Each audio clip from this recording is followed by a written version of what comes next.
இந்த உலகில் நம் மனதில் தோன்றிய நியாயமான எல்லா கேள்விகளையும் கேட்டுவிட்டால் இங்கு நமக்கு மருந்துக்கு கூட ஒரு உறவும் நிலைக்காது.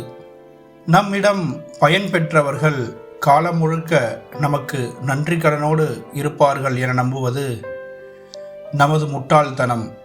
புரிந்தும் புரியாமல் இருப்பவர்கள் இடத்தில் நீங்களும் தெரிந்தும் தெரியாதது போல இருக்க பழகிக் கொள்ளுங்கள்.